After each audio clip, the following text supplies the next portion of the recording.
ले 10 रुपया और जाओ, हमें रोजाना घास काट करके देते रहना और रोजाना 10 रुपया करके लेते रहना।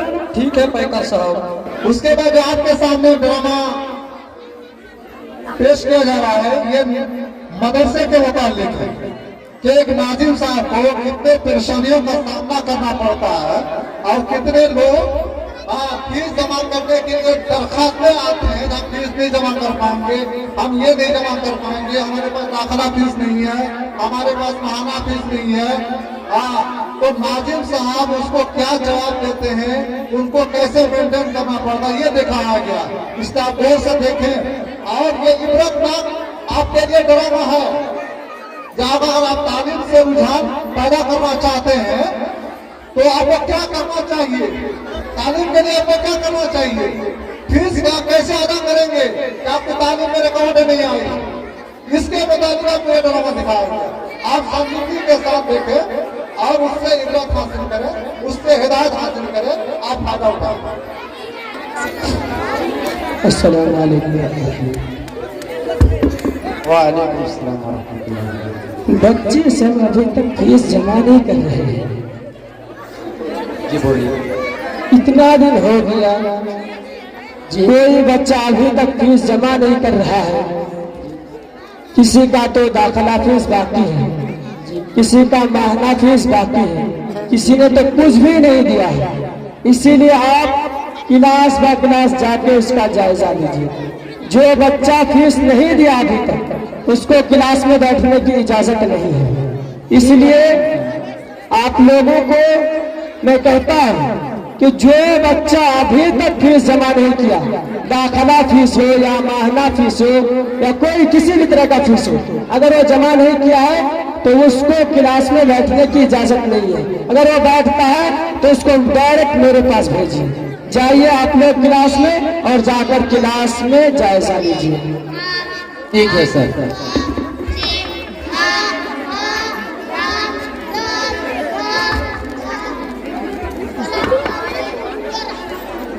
वालेकुम सलाम व रहमतुल्लाहि व बरकातुहू। बच्चों, कौन कौन अभी तक फीस नहीं जमा किया, खड़ा हो जाए। सब जमा कर दिए? सालाना फीस, एग्जाम फीस सब जमा कर दिए? तो मन लगा कर पढ़िए।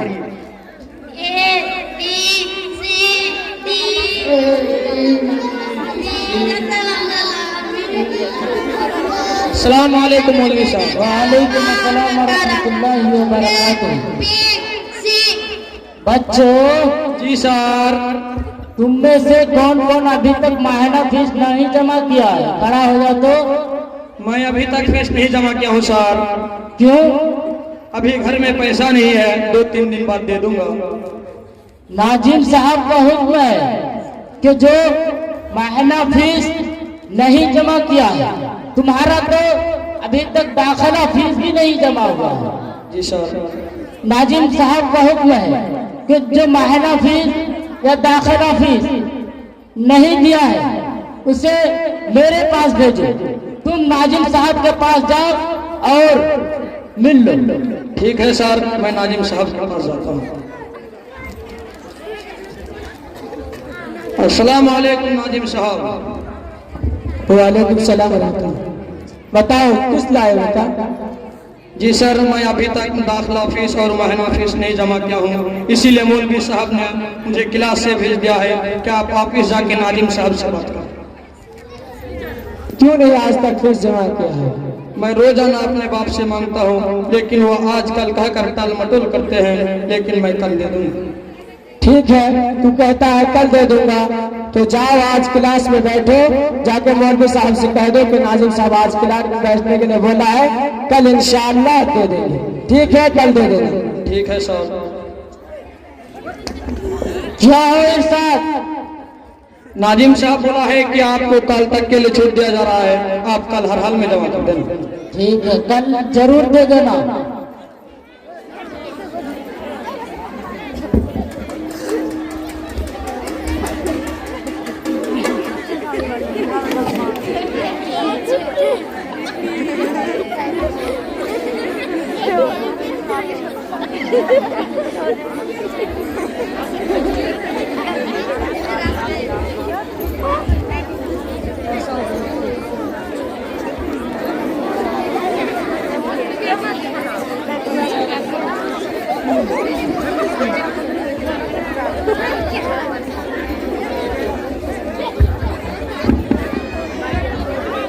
अब्बू जान, मुझे फीस के लिए पैसा दीजिए।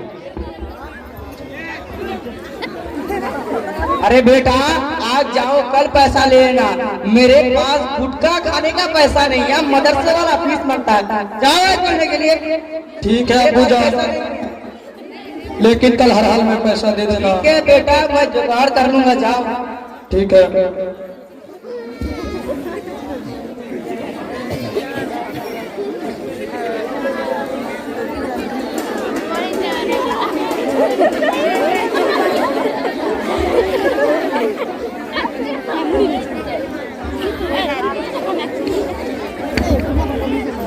A B C D E Pa Pa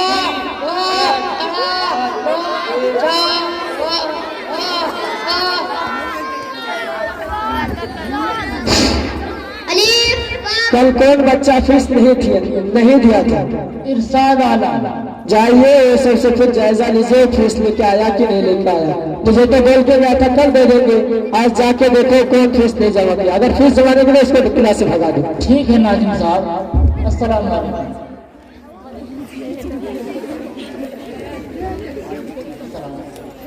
अस्सलाम वालेकुम मौलवी साहब। वालेकुम अस्सलाम। क्या इरशाद फीस लाए हो? नहीं सर। तुमने तो कहा था कि कल फीस जमा कर देंगे।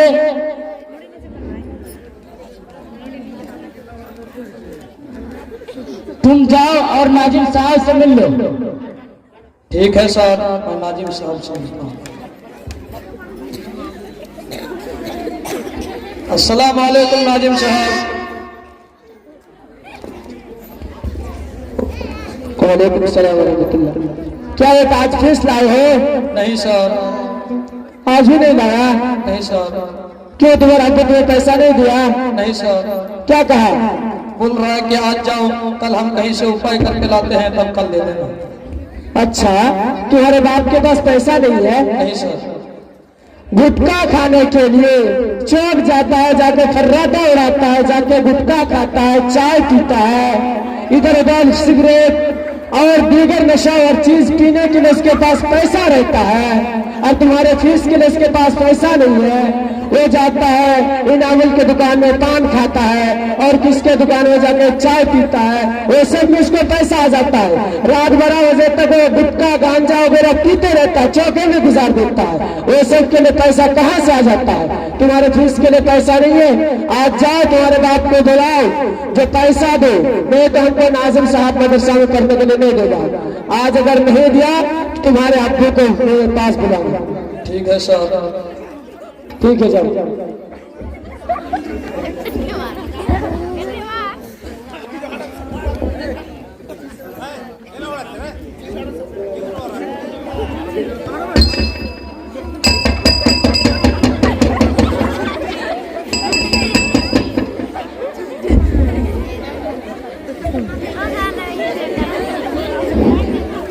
अब्बू जान, मुझे फीस के लिए पैसा दीजिए।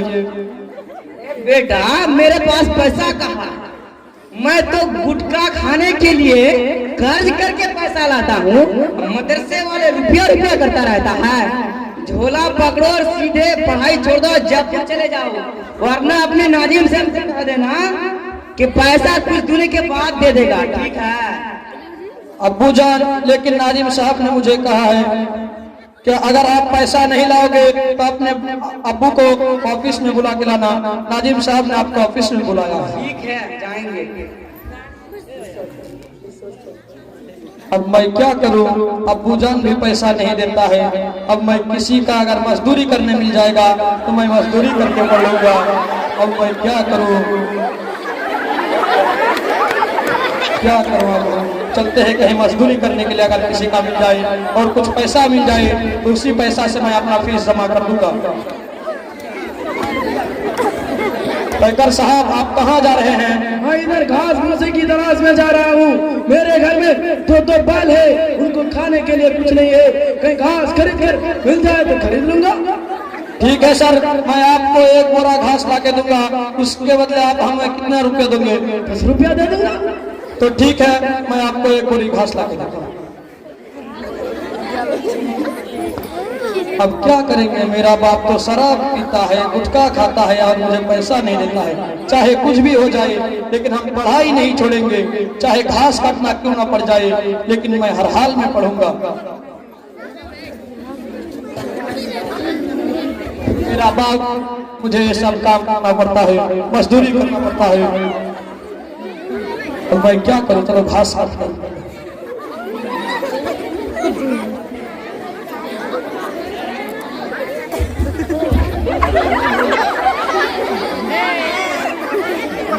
चलो अब तो लगता है 10 रुपया मिल जाएगा इसी घास। अब मैं चलता हूँ काम करके घास।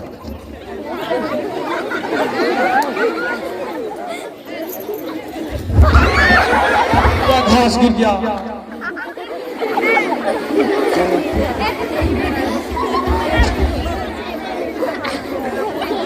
अब मैं क्या करूँ?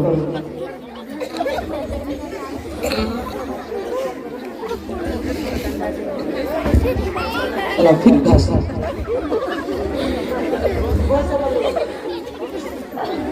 लीजिए पैकर साहब, अब घास लीजिए और उसके बदले आप मुझे पैसा दीजिए।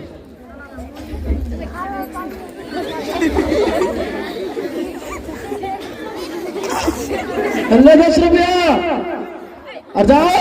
हमें रोजाना घास काट करके देते रहना और रोजाना 10 रुपया करके लेते रहना। ठीक है पैकर साहब, अब तो मुझे फीस के लिए पैसा मिल गया है। अब मैं डायरेक्ट ऑफिस जाता हूँ और नाजिम साहब को इसी पैसा से अपना फीस जमा करता हूँ। अस्सलाम वालेकुम नाजिम साहब। वालेकुम सलाम व रहमतुल्लाह। अरे बेटे, आज तुम फीस लाए हो, क्या तुम्हारे अब्बू ने तुम्हें फीस दिया है? नहीं सर, लीजिए फीस लाया हूँ।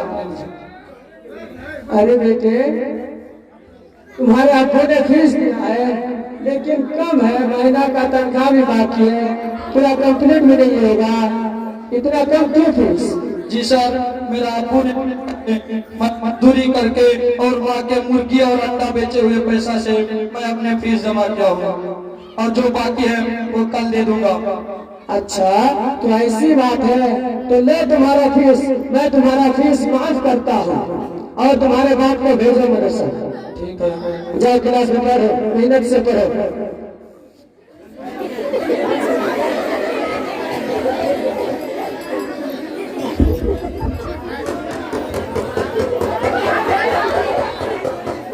अस्सलाम वालेकुम नाजिम साहब।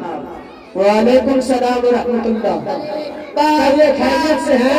खैरियत होते हैं, लेकिन आप लोग सखिया हैं, हम लोग गरीब हैं, मजदूरी करके खाते हैं। अभी हम लोगों के पास पैसा नहीं है, खामा खा बच्चे लोगों को आप लोग तंग करते रहे, पैसा दो पैसा दो। हम लोग पैसा कहाँ से लाए? अरे भाई, गुस्सा मत हो, हम 15 टीचर रखते हैं। आप लोग अगर फीस नहीं देंगे तो हम अपने 15 टीचर को हम अपने घर से पैसा देंगे। और क्या, हम लोग उसरा भी देंगे, जलसा में पैसा देते हैं। और हम लोग पैसा कहाँ से दे पढ़ाने के लिए? जो जलसा उसरा में पैसा देते हैं वही सब मौलवी साहब को तनख्वाह में दे देना। अरे भाई साहब, आप ज़कात देते हैं, उशरा देते हैं, जलसा में पैसा देते हैं, वही सब से क्लासरूम की तामीर करता हूँ और मौलवी साहब को भी देता हूँ। अच्छा भाई, आपको मैं एक बात कहता हूँ, आपके फीस के लिए पैसा नहीं है, आपके बेटे के किताब के लिए पैसा नहीं है, कलम कापी के लिए पैसा नहीं है, तो आपको फिर चौक जाकर गुटखा, सिगरेट और तरह तरह के नशा और चीज के लिए पैसा कहाँ से आ जाता है? हम तो कर्ज करके खाते हैं। अल्लाह ताला ने कहा है, कुल्लु मुस्करिन खम्र व कुल्लु मुस्करिन हराम, कि हर नशा और चीज खम्र है और हर नशा और चीज हराम है। और आप लोग मुसलमान होकर भी उन सब नशा और चीजों में मशगूल रहते हैं, तो आप कैसे मुसलमान हो सकते हैं और मोहम्मद सल्लल्लाहु अलैहि वसल्लम की उम्मत में कैसे शुमार हो सकते हैं? आप लोग को जरा भी तसव्वुर नहीं है। आप लोग मुसलमान हैं, आप मुसलमान अपने आप को मुसलमान कहते हैं, आप अपने आप को मोहम्मद की उम्मत कहते हैं, लेकिन उसके बावजूद भी शराब पीते हैं, गुटखा खाते हैं, सिगरेट पीते हैं। शराब पीने के बाद उसकी 40 दिन तक की नमाज कबूल नहीं होगी। इन सब चीजों को पीने के बाद नमाज नहीं होती है, तो आप कब्र के अजाब से कैसे बच सकते हैं? अच्छा नाज़िम साहब, ये सब चीजें खाने से हराम है, तो मैं नाज़िम साहब आज से तौबा करता हूँ, ये हम नहीं खाएंगे। आज से तौबा करता हूँ नाज़िम साहब, अगर ये सब चीजें खाने से हराम है तो मैं आज से तौबा करता हूँ।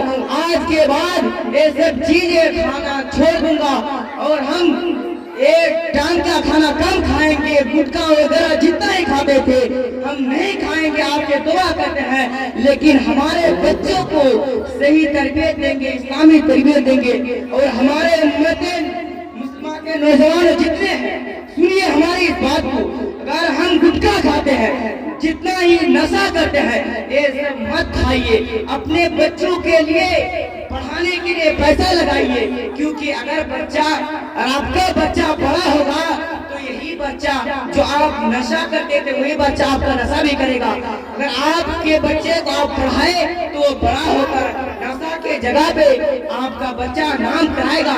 इसीलिए आपसे अनुरोध है कि आप किसी भी आप बच्चों को कभी पढ़ाने के लिए ऐसा ना करें।